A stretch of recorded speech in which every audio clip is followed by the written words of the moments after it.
¿Estamos ya grabando? Sí.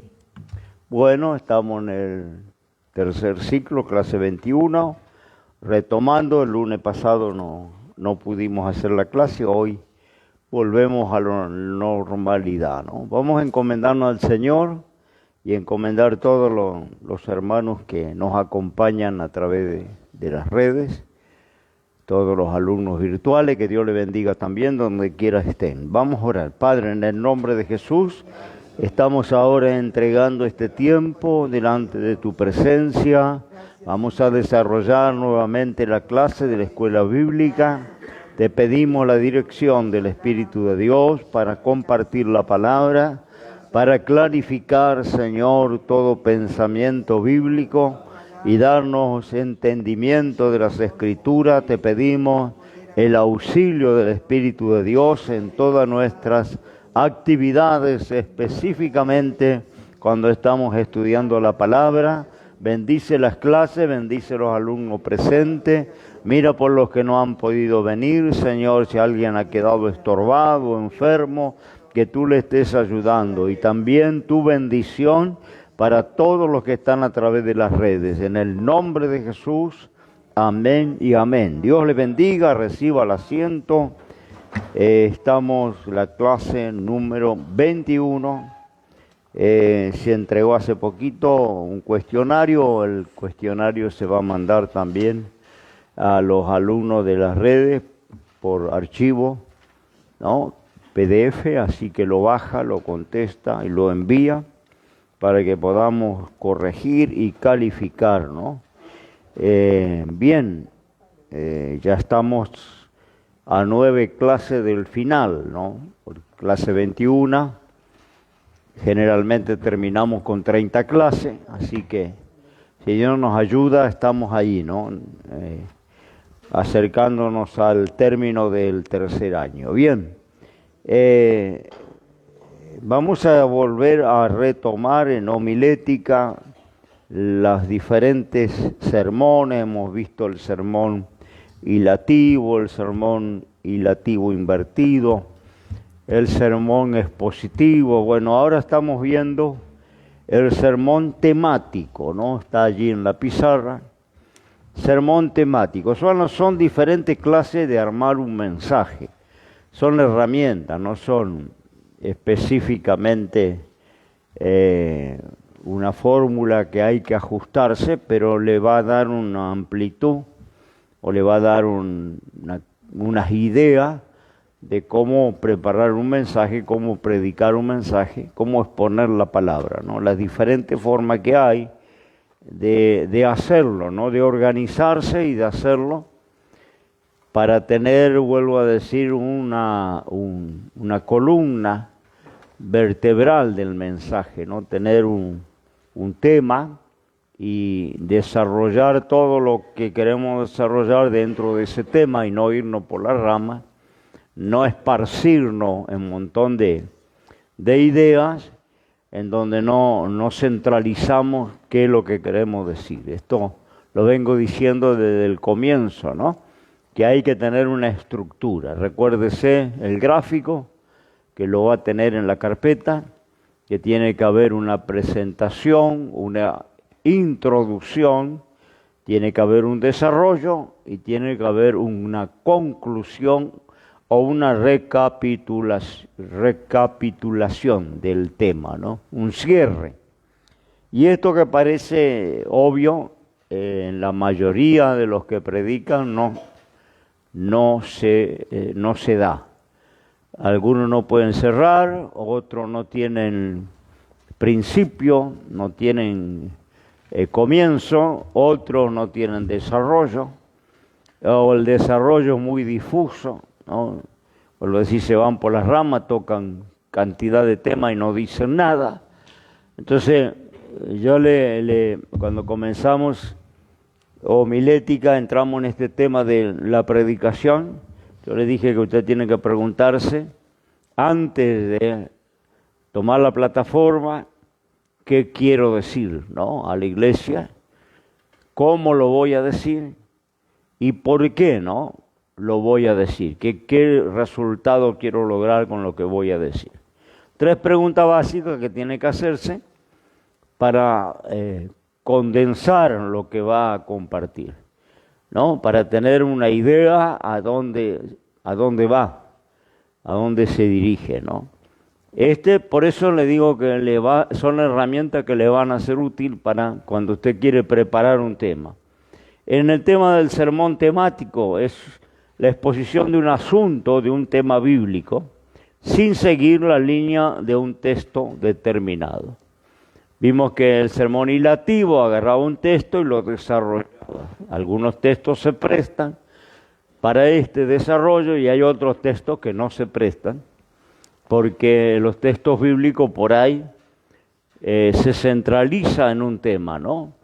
Pero por ahí tocan 4, 5, 6, 7 temas, entonces un texto así no se presta para hacerlo ilativo, para explicar palabra por palabra, porque me voy para arriba, me voy para abajo, me voy para el costado, ya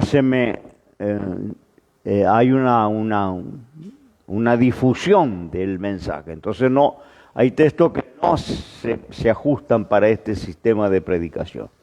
El temático es un tema. Si voy a hablar del reino de los cielos, voy a hablar de la venida de Cristo, voy a hablar del arrebatamiento, voy a hablar de las señales del fin, voy a hablar del Espíritu Santo, del infierno, de lo que fuera que vaya a hablar, tengo un tema, ¿no? Y por eso se llama sermón temático. Yo le dije que tiene siempre que tener en cuenta la palabra, porque la palabra ya explica, ¿no? Temático es tema. Hilativo, es decir, hilado, ¿no? Que va correlativo palabra por palabra. Hilativo invertido, bueno, ya lo tiene ahí expositivo, ¿no? Ya la palabra nos da la luz de cómo es la preparación del mensaje, ¿no? En el temático es tomar un tema, un conjunto de enseñanza o doctrina que se encuentra en la Biblia que apoya dicho tema, ¿no? Una vez determinado el asunto sobre el cual el predicador desea hablar, escogeremos una porción bíblica adecuada para ese mensaje y el texto formará la base, el esqueleto del sermón, como en anteriores ejemplos. Quiero hablar del chisme. Bueno, tengo que buscar un texto, ¿no?, que hable sobre esto y esta es la estructura. Después puedo poner ilustraciones, derivar otros versículos que vayan definiendo de qué se trata el chisme, ¿no? Por qué Dios lo condena, qué perjuicio trae al creyente. Bueno, este sería el sermón temático sobre un tema. Supongamos que el predicador desea hablar de la necesidad de evangelizar y exponer por qué hay que predicar el evangelio, por ejemplo. Entonces podemos tomar el texto de Marcos 16:16, que es la gran comisión, ¿no? A donde el Señor dice en el 16:16, el que creyere y fuere bautizado será salvo, mas el que no creyere será condenado. Ahí podemos ir a Romanos, donde dice, ¿no? ¿Cómo van a creer si no oyen? ¿Cómo van a oír si no hay quien predique? ¿Cómo van a predicar si no fueren enviados? Entonces ahí vemos el mecanismo de Dios para la salvación, ¿no? Oyendo, creyendo y recibiendo a Cristo serán salvos. Y el que oye y no cree será condenado, ¿no? Esa es la puerta de salvación, el mecanismo de salvación. Por eso es necesario predicar el evangelio, porque no hay otro método, no hay otra forma que la persona sea salva. Tiene que oír, y oyendo tiene que creer, ¿no? Y para oír y creer tiene que haber alguien que predique. Por eso la necesidad de predicar el evangelio. Después podemos apoyar con Romanos 1:16, otro texto, la necesidad de predicar el evangelio, ¿no? O por qué hay que predicar el evangelio. Por ejemplo, estoy hablando de un sermón que se relaciona con ese tema. Por eso se llama temático. 1:16 de Romanos dice así, ¿no? Porque no me avergüenzo del Evangelio, porque es poder de Dios para salvación a todo aquel que cree, al judío primeramente y también al griego. ¿No? El Evangelio es salvación para el que cree. Pero para creer tiene que oír. Y para oír alguien tiene que predicar. No hay otra forma. A los ángeles no les es permitido predicar, así que ninguno va a ser salvo porque un ángel se le presentó y le reveló el plan de salvación o le predicó para que se convierta. Esto no existe. Esto ya señala una secta falsa, porque a los ángeles no les es permitido predicar el Evangelio. Encuentran en la Biblia que cuando, ¿no es cierto?, un ángel apareció, lo derivó a un hombre, ¿no? Encontramos allá cuando Ananías no quería, ¿no es cierto?, Ananías tenía que ir a hablarle a Saulo, ¿no? El ángel le aparece a Ananías, Ananías se resistía a ir porque Saulo era un perseguidor, pero ¿por qué el ángel no aparece directamente para Saulo? O el ángel que le apareció en el camino, dice que apareció el Señor en el camino, ¿no? Que le derribó de la cabalgadura. ¿Por qué no le dijo lo que tenía que hacer? Le dijo, no, vas a entrar a la ciudad y ahí se te va a decir lo que te conviene hacer. Y no, podía haber enviado un ángel para decirle lo que le convenía hacer. ¿Qué le convenía hacer? Convertirse, aceptar a Cristo, bautizarse en las aguas, recibir el Espíritu Santo y convertirse en Pablo. Todo esto podía haber sucedido camino a Damasco, cuando le apareció esa luz en el camino, ¿no? Y lo derribó y le dijo, ¿quién eres? Yo soy Jesús, a quien tú persigues. No, era Jesús teniendo un encuentro con él. ¿Por qué Jesús no le especificó cuando dije en el suelo caído del caballo, dice, ¿qué quieres que haga, Señor? No, ahí le podía decir, tenés que convertirte, tenés que creer en mí, tenés que bautizarte, tenés que recibir el Espíritu Santo y luego vas a ser mi siervo. No, vaya a la ciudad y ahí se te va a decir lo que te conviene hacer. ¿Quién manda para que le diga lo que tiene que hacer? Un hombre, Ananías. No, que también le aparece un ángel, que también el ángel, en vez de aparecerle a Ananías, podía aparecerle a Saulo, en la pieza donde estaba encerrado. No, el ángel le aparece a Ananías y lo manda, para que le explique el plan de Dios, ore por él, reciba la vista. Un ángel podía tocarlo a Saulo y recibía la vista, y le explicaba todo. No, tuvo que ir un hombre a orar para que recibiera la vista. Entonces el plan de salvación está en mano de los hombres, está en la mano de los pecadores arrepentidos. Porque el pecador arrepentido, lo he dicho muchas veces, sabe lo que es pecar, arrepentirse y acceder al perdón, a la restauración espiritual. Los ángeles no saben esto, porque los ángeles no pecaron. Entonces los ángeles no pueden, no les está permitido predicar el Evangelio. Sí pueden dirigirle hacia un siervo de Dios, hacia un discípulo para que le explique, pero ellos no pueden predicar el Evangelio. Entonces toda la secta, como los mormones, que apareció un ángel para alguien, para un tal Smith, revelándole, ¿no?, las nuevas escrituras, que es el libro de Mormón. Todo esto es falso, porque la Biblia dice que no le es dado a los ángeles predicar el Evangelio. Eso está en las manos de los hombres, por eso la gran comisión y la necesidad que tenemos de predicar el Evangelio. Si no lo hacemos nosotros, Dios no lo hará. Y nadie va a entrar al cielo en forma directa, ¿no?, en línea directa. No, todos los más grandes siervos de Dios que hubo tuvieron que someterse, sujetarse a hombres, aprender de hombres, recibir el bautismo por hombres, la oración de fe por hombres, ¿no? Y ser administrado por hombres. Y esto es el cortocircuito para muchos que no quieren someterse a hombres, quieren tener una línea directa.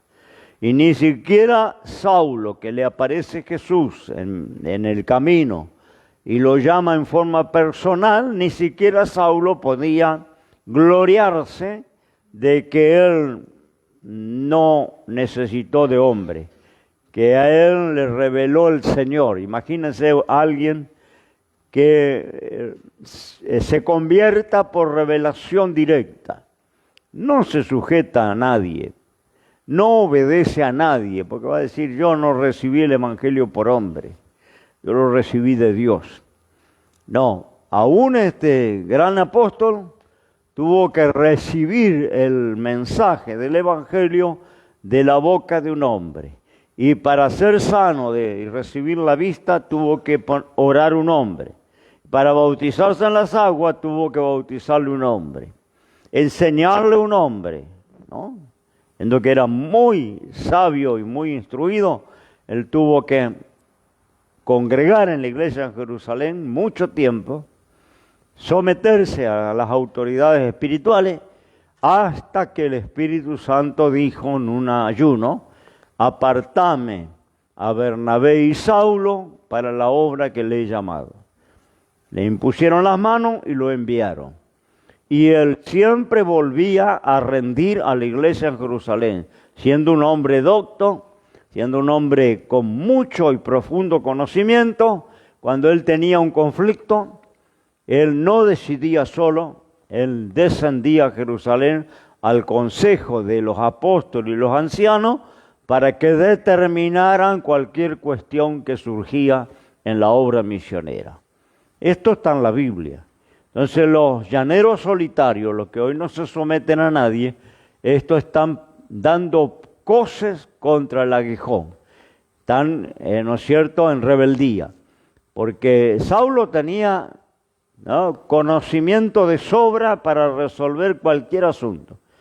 Incluso cuando él en la obra misionera surge un conflicto sobre la circuncisión, sobre los ritos judíos y todo esto, dice que él desciende a Jerusalén y presenta la cuestión al consejo de ancianos y de apóstoles, ¿no? Y se queda allí esperando la resolución, y los apóstoles y ancianos se ponen en ayuno y oración. Esto lo va a encontrar en el libro de los Hechos, se llama el Concilio de Jerusalén, cuando ellos dicen, nos ha parecido bien al Espíritu Santo y a nosotros, ¿no?, que lo que hay que hacer es esto: absteneos de fornicación, de animal ahogado, de sangre y de animales ofrecidos a los ídolos. Eso eran los requisitos que arrastran de los rituales judíos a la gracia, ¿no? Cosas que nacieron allá en Israel, en el culto hebreo, pero que siguen vigentes en la gracia. Entonces, le dan unas cartas, firman los apóstoles, y Saulo con sus compañeros vuelven a la obra misionera con esa resolución de la iglesia central de Jerusalén, ¿no? Y él podía haber resuelto esto tranquilamente en su área de trabajo sin tener que viajar a Jerusalén. Pero él estaba sometido, sujeto a sus autoridades espirituales. Él no fue un llanero solitario. Y podía serlo porque tuvo un llamado especial, ¿no? Tuvo un llamado único. Le apareció Jesús en el camino. Y esto no es para cualquier uno, ¿no? Entonces él podía decir, a mí me llamó Jesús. A mí no ningún hombre. A mí me apareció el Señor. Podía haberse independizado, autonomizado, pero no lo hizo, ¿no? Se fue a Jerusalén, e incluso en Jerusalén no lo recibían, porque le conocían que era una autoridad perseguidora de los cristianos. Encarcelaba a los cristianos cuando él era funcionario, entonces tenían temor de él, y aparece allí Bernabé, que le recomienda, que da testimonio, que estaba convertido de veras, ¿Mm? Da testimonio, este se convirtió de veras, yo soy testigo, ¿no? Y ahí recién los hermanos en Jerusalén le empiezan a recibir y le aceptan en la congregación, ¿no? Ahí tenemos también antecedentes de lo que sirve la recomendación, el testimonio, ¿no? Que muchos no pueden presentar porque no lo tienen. Tiene que haber un testimonio porque no es por dice qué, ¿no? Él podía presentarse y decir, sí, a mí me apareció el Señor. Sí, pero ¿y quién sabe? ¿Quién lo vio? No, ¿cómo testifica que esto es verdad? Yo puedo decir, me apareció el arcángel Gabriel y ¿cómo usted lo va a creer si yo no le doy prueba de eso? Entonces aparece Bernabé y Bernabé testifica, no, este hombre se convirtió de verdad. Era un perseguidor, pero se convirtió, tuvo una experiencia. Y ahí recién, como Bernabé era antiguo, discípulo, ahí recién le empiezan a recibir a Saulo. Bien, seguimos con esto, ¿no? ¿Por qué predicamos el Evangelio? El bosquejo podría armarse de esta manera.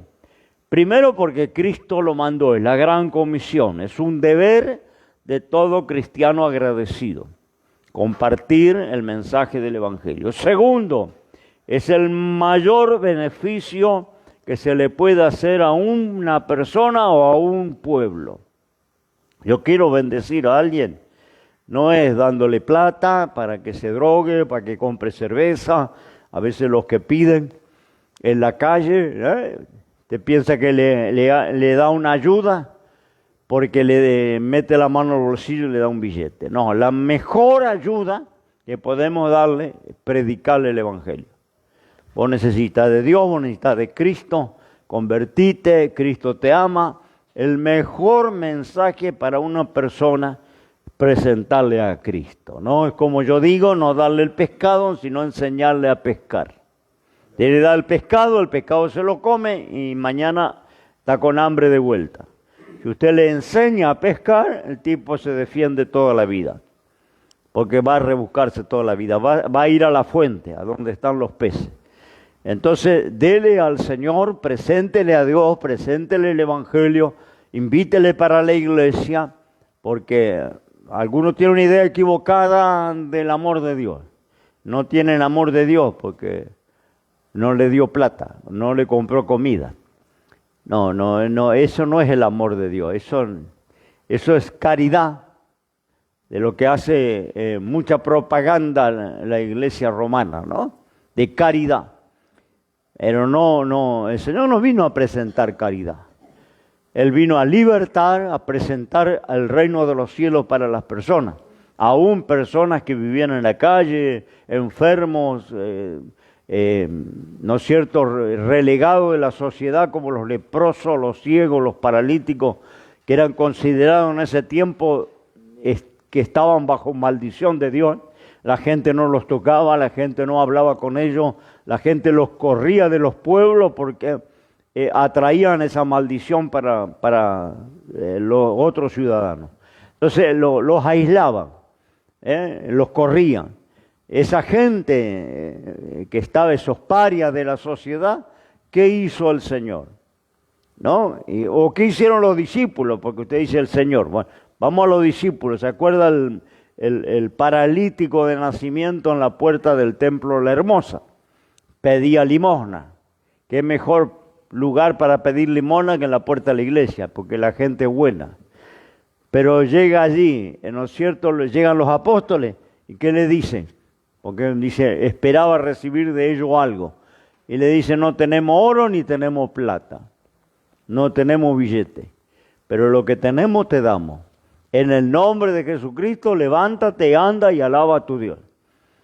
Y lo libertaron de esa parálisis y el tipo salió corriendo. Pero no tenían oro y plata. No era la solución darle una limosna. La limosna se termina mañana y tiene que seguir pidiendo y tiene que seguir en ese estado de miseria.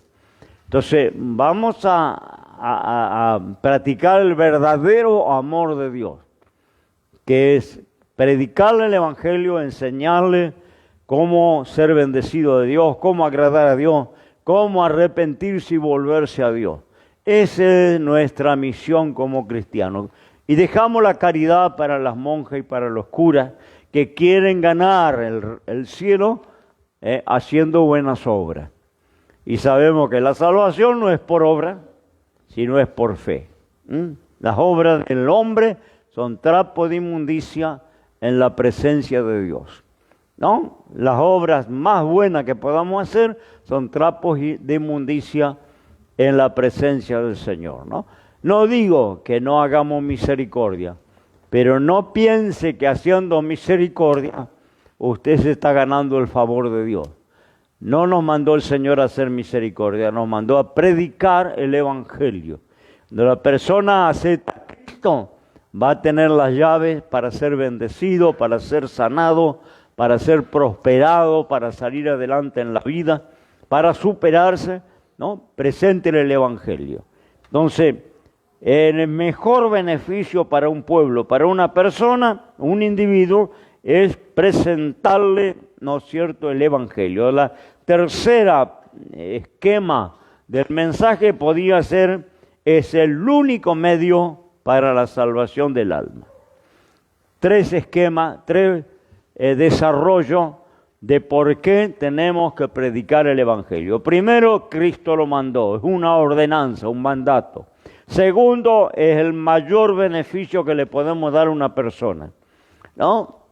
La mayor riqueza que podemos poner, igual a nuestros hijos.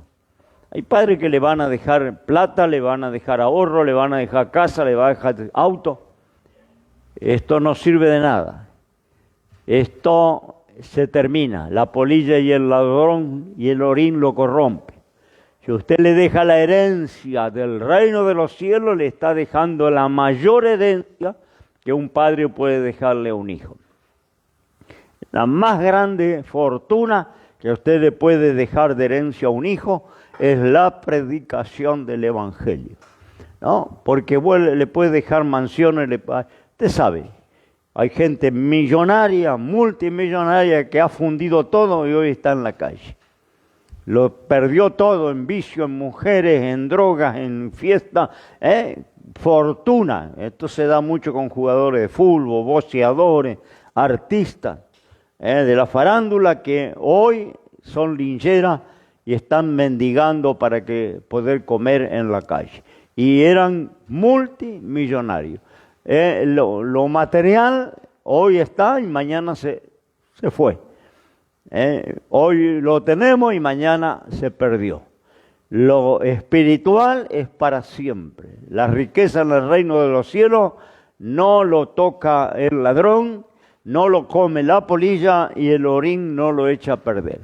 La riqueza acá, ¿no? Sí, tenemos tantos casos, ¿no? Pregúntele a Alejandro qué pasó con el papá de él, que trabajó toda la vida y compró dólares y metió entre una lata y un día se murió y la mamá buscó la lata contenta porque no sé cuántos miles de dólares tenía ahí adentro.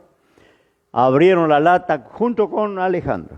Pregúntele a Alejandro. Entonces, yo fui testigo porque me contaba que en esa lata todos sabían que el papá tenía los dólares. Entonces, cuando esperaron que el papá lo enterraron, todo tranquilo y a la lata. Y cuando abrieron la lata era un bodoque así, de papel verde, amojosado, todo pegado, había entrado humedad. Creo que sacaron $1,200, recuperaron todo roto, que lo llevaron a un cambista y le descontó el 30% porque esos billetes estaban todos manchados. De $1,300, $1,200 le dieron el 30% menos. Entonces, toda la plata que recuperó y ese bodoque tuvo que ir a la basura. ¿Cuántos miles de dólares tenía ahorrado el viejo? Trabajó toda la vida y amarrocó. Y cuando murió nadie disfrutó. Ni él disfrutó, ni la familia de él disfrutó, ¿no? Entonces, esto es lo material acá. Hoy está, mañana no tiene más nada, ¿no? Entonces, vamos a darle tesoro eterno, vamos a darle tesoro en el reino de los cielos. Allí ni un ladrón puede meter la mano. Bien. Después tenemos el sermón temático doctrinario o doctrinal. Es el que toma una idea o doctrina bíblica y la sintetiza o la resume, la desarrolla.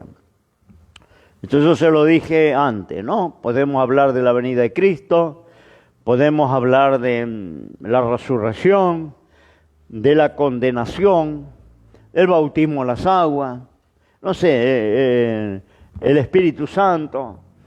Son temas doctrinarios que se desarrollan o se resumen apoyándose en diversos textos bíblicos. No todos los textos hablan del asunto, ni hay un número excesivo que toque los temas, ¿no? A veces una doctrina se apoya en 2 o 3 textos nada más. Entonces tenemos que buscar. En ninguna predicación deben emplearse más de 2 o 3 textos. Otro vicio, que lo tenemos en algunos hermanos nuestros y en algunos hermanos de otro lado. Son cuando empieza a recorrer la Biblia y hace leer a la iglesia más de 2 o 3 textos, ya se tornó pesado. Ya se tornó fastidioso. No, esto podría ser para un estudio bíblico. No, pero nunca para un mensaje utilizar más de 2 o 3 textos. 2 o 3 textos, punto. Cuando empezó a recorrer la Biblia, y tenemos hermanos que tienen esa costumbre, busque acá, lean Efesios, vamos a Tesalonicenses, vamos a Romanos, mire lo que dice Apocalipsis, mire lo que dice Éxodo, mire lo que dice el número. Yo ya estoy queriendo irme a casa. ¿Me entiende? No se puede hacer esto cuando se predica. 2 o 3 textos. En la mayoría de los casos, un solo texto bien escogido alcanza y sobra. Yo le conté alguna vez que Billy Graham predicó, no sé, 300, 400, sé Pablo si me corrige, no tengo ahora el número. Como 1000 mensajes. 1000 mensajes. 1000 mensajes con San Juan 3:16. Y mire que San Juan 3:16 es cortito. De tal manera amó Dios al mundo. Ese es Juan 3:16. Con ese texto dice que él predicó como 1000 mensajes diferentes con el mismo texto. Entonces la Biblia tiene una riqueza que no necesitamos recorrer la Biblia, hacer un estudio para predicar. Con un solo versículo alcanza. Si va a usar más, 2 o 3 lo máximo. Bien. El ejemplo, por ejemplo, el prometido Mesías se podría presentar el desarrollo o el título del desarrollo, el prometido Mesías. La introducción, la promesa de un redentor que fue hecha a los antiguos, nuestros antiguos padres. La promesa hecha cuando Adán y Eva cayeron. Y ahí viene la promesa de un Salvador, de un Redentor. ¿No? ¿Se acuerda cuando allá en el huerto el Señor dijo que la simiente de la mujer aplastaría la cabeza de la simiente de la serpiente? Y la serpiente le heriría en el calcañar. Eso fue dicho en el huerto. ¿Qué estaba diciendo? Estaba prometiendo un Mesías al Señor, ¿no? Estaba prometiendo que de Eva, de la descendencia de Eva, aparecería uno que aplastaría la cabeza de la serpiente. La serpiente representaba a Satanás que tentó a nuestros antiguos padres. Y la serpiente, antes de que la cabeza de ella fuera aplastada, le heriría en el calcañar, le mordería el talón, quiere decir. Calcañar es el talón. Y esto pasa en Cristo. Cristo viene de simiente de mujer, porque aunque no vino de simiente de varón, vino de simiente de María, de mujer. María viene de la simiente de Eva, porque de una mujer Dios hizo todas las mujeres, Usted también es descendiente de Eva. Y los varones somos descendientes de Adán. Bueno, de la simiente de la mujer aparece Cristo, que aplasta la cabeza de Satanás en la cruz, porque le derrota, le quita la autoridad que tenía sobre los pecadores, porque derrota el pecado, ¿no? Pero, ¿qué hace Satanás? Le hiere el talón, porque él lo lleva a la cruz, lo lleva a la agonía, lo lleva al sufrimiento, lo lleva a la muerte. Le mordió el cuerpo humano de Cristo y lo llevó a la muerte. Claro, después resucita porque no tenía pecado, entonces Satanás no tenía autoridad sobre su alma. Entonces resucita, se levanta entre los muertos y cuando se levanta entre los muertos aplastó la cabeza de la serpiente. Esto fue prometido en el huerto. Entonces podemos hablar del prometido Mesías, ¿no? Y el desarrollo podía ser así. Primero, de la simiente de la mujer, lo que también predice un nacimiento virginal, porque no dice de la simiente del hombre, que sería lo correcto, ¿no? Dice de la simiente de la mujer, sin hombre. Entonces aquí está hablando de un nacimiento virginal también, una promesa que después Isaías va a profetizar. Aquí que la Virgen dio a luz un hijo. Entonces también allí en el huerto ya estaba profetizado un nacimiento virginal del Mesías. Génesis 3:15. Después podríamos seguir que sería un descendiente de Abraham. Porque Abraham también vuelve a confirmar la promesa del Señor cuando dice: en tu simiente serán benditas las naciones. Está diciendo que una simiente, un linaje de Abraham, del linaje de Abraham, iba a venir alguien que bendeciría a todas las naciones. Está hablando del Cristo. Después también la Biblia habla que sería de la casa de David. Vuelve el Señor a prometer, porque a pasar los milenios, el Señor va confirmando esa promesa del Mesías que vendría.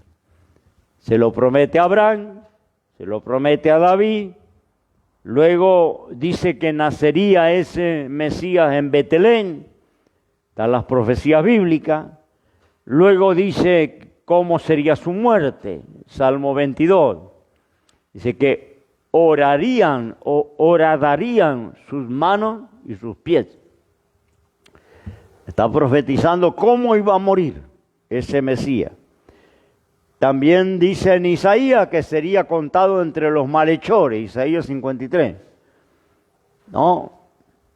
Que no habría hermosura en él, despreciado, desechado como varón de dolor, experimentado en quebranto, no abriría la boca delante de sus trasquiladores. ¿No? Todo eso profetiza Isaías, ¿no? 1500 años antes que naciera Cristo, ¿no? Luego también profetiza Isaías que sería sepultado entre los ricos. Yo no puedo saber dónde voy a ser sepultado. Usted tampoco. Y él, antes que naciera, ya estaba profetizado dónde sería sepultado. Entre los ricos. No en la tumba del pueblo, en el cementerio del pueblo, sino en tumbas de ricos. Porque ahí un tal José de Arimatea con un Nicodemo donan un sepulcro nuevo que nunca habían usado, un sepulcro familiar, una cripta, y lo donan para poner el cuerpo del Señor. Y el Señor, sin poder manipular el asunto, termina sepultado, cumpliendo la palabra de la profecía de Isaías. Entre los ricos sería sepultado. Luego dice que no quedarían en el sepulcro. Esto habla el Salmo 16. Que su cuerpo no quedaría en el sepulcro, que había una resurrección. Esto también se cumple. Entonces ahí podemos concluir este desarrollo temático doctrinario diciendo: Cristo ha demostrado ser el Mesías prometido y como tal debemos aceptarlo. No hacer lo que hace el pueblo judío, que todavía está esperando el Mesías, no lo aceptó, ¿no? Se negaron a creer que el Cristo es el Mesías prometido. Lo rechazaron.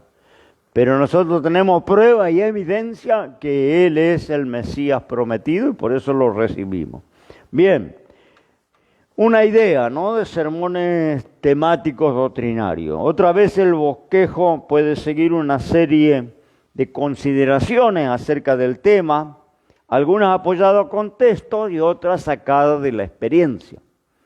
Podemos apelar a nuestras experiencias para confirmar un tema doctrinario. Por ejemplo, podríamos llamar a este mensaje la oración que Dios escucha. Y ahí tenemos un texto para comenzar el desarrollo.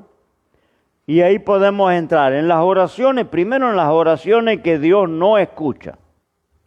Y podemos desarrollar cuáles oraciones Dios no escucha. Por ejemplo, los que miran la iniquidad en sus corazones, Dios no escucha. Están los textos, lo va a tener en el estudio. Los altivos y orgullosos, Dios no escucha. Los que no tienen caridad, amor al prójimo, Dios no escucha. Los que no obedecen la palabra de Dios, Dios no escucha. Están todos los textos, yo no se lo doy para no hacerlo largo. Los egoístas, de Santiago 4:3, pedís y pedís mal, porque pedís para gastar en vuestros deleites. Son oraciones que Dios no escucha, cuando son oraciones egoístas. La oración que dice, dame, dame, dame, dame. La oración de la sanguijuela, que habla proverbio. La sanguijuela tiene 2 hijas. ¿Y cómo se llaman esas hijas? Dame, dame, dame. ¿No? La oración egoísta, dame. No piensa en el otro, no ora por los otros, no incluye a los otros. Ese es el ombligo del mundo. El sol, el centro del universo. Esas oraciones Dios no escucha. ¿Cuáles escucha Dios? Ahora podemos ir al desarrollo de qué oración Dios escucha. La oración de los humildes, la oración de los rectos, la oración de los que están en comunión con Él, la oración de los desamparados, la oración de los afligidos y la oración de los que buscan el conocimiento de Dios. Bien. Otra desarrollo de un tema doctrinario, por ejemplo, ¿qué es el pecado? ¿No? Y ahí podemos desarrollar qué es el pecado, una transgresión a las leyes de Dios. Es la obediencia al enemigo y no a Dios. Es una prueba de ingratitud y falta de afecto a quien merece todo nuestro amor y obediencia. Es una tendencia natural del ser humano que tenemos por herencia. Eso sería el pecado. ¿Cómo se produce el pecado? Podemos desarrollarlo con forma de bosquejo, ¿no? Primero en el pensamiento. Cuando consentimos, cuando alimentamos un pensamiento impuro, un pensamiento sucio, ahí está naciendo. No nace en los hechos, nace en la mente. Luego lo acariciamos, lo alimentamos, vuelvo a decir, ¿no? Y luego empezamos a buscarlo para llevarlo a cabo, ¿no? Esa es la forma que aparece el pecado. Ninguno se acuesta y cae en fornicación o en adulterio sin primero maquinarlo, acariciar la idea, imaginar la idea, ¿no? Cultivarla y luego llevarla a la práctica. Dice que, ¿no es cierto? Yo siempre le dije que las aves de los cielos pueden volar arriba de la cabeza. Pero si esos pájaros vienen y hacen nido en mi cabeza, ya la cosa está complicada. Porque si hacen nido van a poner huevitos, van a tener pichones y van a ser su hábitat. Entonces pueden volar, esto es inevitable. No importa que usted sea un predicador, un pastor, una diaconisa, una predicadora, los pájaros vuelan. El aire, no, el cielo es libre. Y nadie se libra que los pájaros. ¿Qué le quiero decir con esto? Que los pensamientos, las ideas van a andar. No la podemos evitar, aún dentro de la iglesia. Esos bicharracos, buitres, caranchos, cuervos, vuelan. Lo que yo debo hacer, lo que hacía Abraham, las espantaba con una vara. Porque esos bicharracos venían a donde él tenía el altar, a comerse las ofrendas que él había presentado. Entonces dice que él con un palo las espantaba, porque no permitía que se devoraran el sacrificio que había presentado a Dios. Entonces nosotros presentamos nuestra vida a Dios como una ofrenda, ¿no? Entregamos nuestra vida a Dios. Pueden volar. Estos pájaros, dice que de kilómetros pueden olfatear un animal muerto, pueden olfatear la sangre, ¿no? Por eso son aves de rapiña. Desde kilómetros, ¿no? Usted en el campo, usted quiere ver a donde hay un bicho muerto, mire el cielo. Donde están volando los buitres, allá arriba, ahí hay una vaca muerta, un perro muerto, hasta puede ser una liebre muerta. Ellos de kilómetros olfatean y vienen a devorar, pues son los limpiadores del campo. Vienen y se limpian las osamentas para que no haya contaminación. Se devoran todo lo que es mortandad, todo lo que quedó muerto. A veces hay animales que no alcanzan a morir y ya le están comiendo los ojos. No, a veces el ganado cuando está enfermo, una vaca que se retrasa, un ciervo que se queda atrás de la manada porque está enfermo, débil, antes que muera ya le están picoteando los ojos, ya lo están eliminando. Entonces, esos pájaros que vuelan van a volar arriba de nuestra cabeza. En el trabajo, en la calle, en casa, en la iglesia, viajando, manejando, arriba un colectivo. Lo que no debe permitir el creyente es que desciendan y aniden en la cabeza. Esto es cuando acariciamos la idea, cuando alimentamos el pensamiento impuro, el pensamiento de pecado, la tentación empieza a dar a luz. Esto habla Santiago en el capítulo 1. La concupiscencia da a luz el pecado. Para dar a luz el pecado tiene que haber un embarazo, tiene que haber una concepción, ¿no? Para que una mujer dé a luz tiene que concebir, tiene que engendrar, esa célula tiene que reproducirse, estar 9 meses concibiendo y al cabo de 9 meses pare y aparece el bebé. El pecado es igual. La concupiscencia engendra, empieza a concebir y lleva meses, a veces concibiendo, años. La idea va dando vueltas y la alimentamos y la acariciamos y a lo último nos va gustando. La mamá se toca el vientre y siente los latidos, las pataditas, ¿no? Hasta que un día aparece el bebé. Bueno, en este caso un día aparece el pecado. Creyente cayó en pecado, adúlteró, fornicó, haya sido lo que haya hecho, ¿no? Pero esto viene concebido de mucho tiempo. Esto no aparece de repente. Un bebé no aparece de repente. Hay todo un proceso de concepción, ¿no? De concebir, de engendrar y luego da luz. Y esto habla Santiago, la concupiscencia, las pasiones, los deseos carnales. Hace que esas aves que yo tengo que espantar, vengan, hagan un nido y pongan huevito y empollen los pichones. Y para empollar en un nido, los pichones, cualquier especie, tiene su periodo, ¿no? A veces días, a veces meses empollando. No es que también salen los pichones de repente.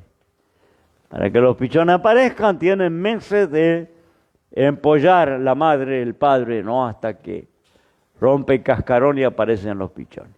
¿Qué quiero decir con esto? Que esto es cuando aparece el pecado, cuando ya estamos en el pecado, ¿no? Cuando aparecen los pichones que estamos en el pecado. Pero vuelvo a decir, no aparece sorpresivamente de hoy para mañana. Todo un proceso. Entonces no alimente, no acaricie, expulse, espante, corra las ideas que nos quieren llevar a la desobediencia. Agarre el palo de la palabra de Dios y dele un palazo a esos bichos. Cuando le dio un palazo por las alas y por el lomo, no se van a animar a volver a bajar. ¿Por qué bajan y anidan? Porque encontraron un lugar que les recepcionó, les abrigó, les acarició. Bien, después podemos hablar de los pecados de pensamiento, los pecados de palabra, cuando ya abrimos la boca, insultamos a los semejantes, blasfemamos contra Dios, cuando mentimos, cuando entramos en chisme y murmuración, ya el pecado no fue ya los pájaros ya están haciendo nido, porque ya afectó nuestra boca cuando abrimos la boca, mentimos, insultamos, airados, ¿no?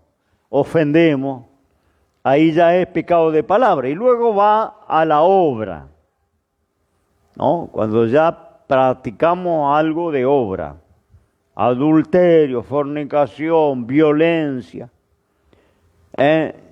robo, mentira, ya aparece la obra. Si ya la concupiscencia concibió, ya dio a luz. Cuando está la obra, ya el pecado nació. Apareció el bebé. Listo. Ahora después podemos hablar de las consecuencias del pecado. Vuelvo a decir en sermón temático doctrinario. Las consecuencias del pecado. Desasosiego en el alma. Pérdida de la paz interior. Aumenta las dificultades de la vida propia, que ya es bastante difícil, a causa del pecado que reina, pero se agrava cuando le añadimos pecado personal.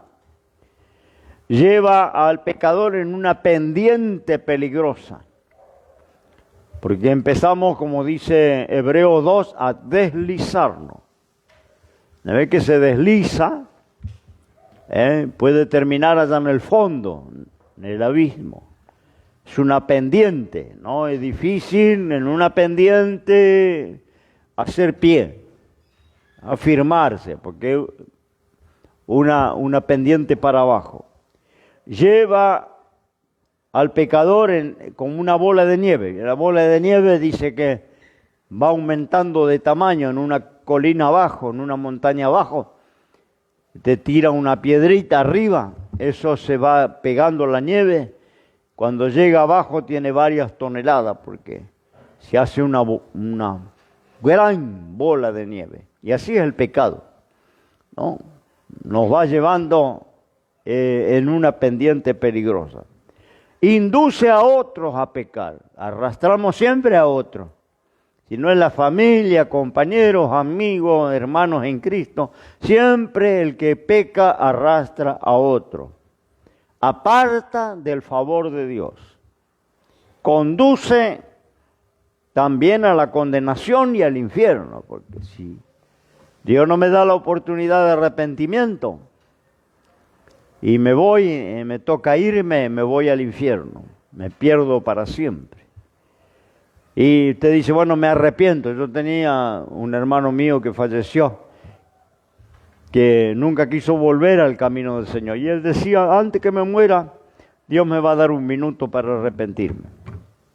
Yo no sé si le dio ese minuto, porque le dio un infarto masivo y alcanzó a levantar el teléfono, pedir ayuda, y cuando llegó la ayuda estaba muerto.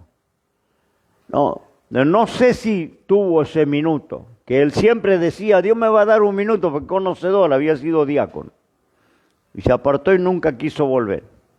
Y él siempre decía, Dios me va a dar un minuto antes de morirme, y yo me arrepiento. Pero fíjese que Saúl, dice Hebreo, que Dios no le dio lugar para el arrepentimiento, aunque lo procuró con lágrimas. Esaú fue el que despreció la herencia, se acuerda, por un plato de lenteja. Pero Hebreo me revela que procuró arrepentirse con lágrimas. Es decir, que se arrepintió de lo que hizo, quiso recuperar, y dice que no halló lugar para el arrepentimiento. Porque el arrepentimiento es una misericordia de Dios.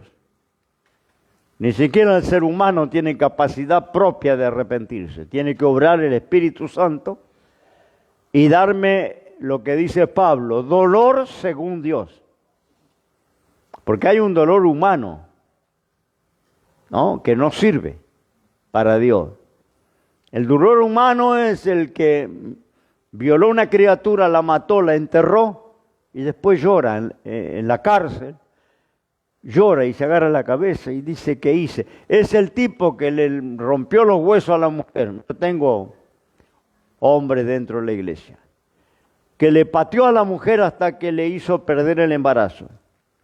La tuvieron que llevar al hospital para hacerle un aborto urgente. ¿No? Y después lloraba al lado de la cama. Decía, mamita, perdóname, no sé lo que me pasó. Nunca más, yo te juro, te prometo. No. Dolor humano. Porque al mes la está pateando de vuelta. Dolor humano. Ese dolor humano no sirve para la salvación. Tiene que ser dolor según Dios, dice Pablo. El dolor según Dios produce arrepentimiento. Es cuando el Espíritu Santo me convence y me lleva a quebrantarme por lo que hice mal y a dar la vuelta, arrepentirse, dar la vuelta. Ese arrepentimiento me salva, ese arrepentimiento restaura, ese arrepentimiento. Hoy venía alguien en casa a pedirme perdón porque quiere volver a la iglesia. Y apenas me vio, se echó mi cuello y se largó a llorar como una criatura. Arrepentimiento según Dios. Ese arrepentimiento limpia, restaura, olvida, pero el arrepentimiento humano, el dolor humano, no produce nada. No, tiene que ser obrado de Dios. ¿Y cómo sé yo que me voy a arrepentir? Como dice alguno, antes que me muera, en un minuto yo me arrepiento. Y si no tiene ese minuto, o no tiene ese arrepentimiento que le va a llevar a la restauración, no se produce, como Esaú. Esaú lloró porque quiso recuperar lo que había perdido y no lo logró. Porque dice, Dios no dio lugar para que él se arrepintiera. Lo que tuvo Esaú fue dolor humano. ¿Qué hice? El que vuelvo a decir, el que le garrotea a la mujer y después llora y dice, perdóname viejita, nunca más, yo te juro, te prometo la luz que me alumbra por mis hijos. Si no hay una obra de Dios, a los 15 días la está garroteando de vuelta. No, porque es dolor humano. Lo que por ahí un pariente mío predicó que Judas fue salvo porque lloró, devolvió las monedas a los sacerdotes de la traición y él salió diciendo que Judas tuvo una actitud mucho mejor que mucha gente que no que hace maldad y no se arrepiente. Pero no tuvo arrepentimiento Judas. No, Judas no se arrepintió. Judas lo que tuvo es remordimiento. Lo que tiene el borracho, lo que tiene el violador, lo que tiene el que mató a una viejita para robarle la jubilación. Por ahí después está con los amigos chupando una cerveza o drogándose y llora. ¿Qué hice con la pobre vieja? Remordimiento. En la cárcel está lleno de gente con remordimiento que lloran los años que están presos. Arrepentimiento es otra cosa. Arrepentimiento es reconocer el pecado y dar la vuelta. Que Judas podía haberlo hecho cuando el Señor le dio oportunidad. Cuando el Señor le reveló que él era el traidor. Podía haber dicho, Señor, me perdona. No sé lo que me pasó. ¿No? Ahí podía haber sido salvo. Pero ¿cómo va a ser salvo un tipo que se colgó? Tiró la moneda, lloró bastante, pero buscó una soga, se colgó de un árbol y se le reventaron las tripas. Las entrañas se le salieron, no sé, habrá golpeado contra una piedra, no sé, cuando se colgó del árbol.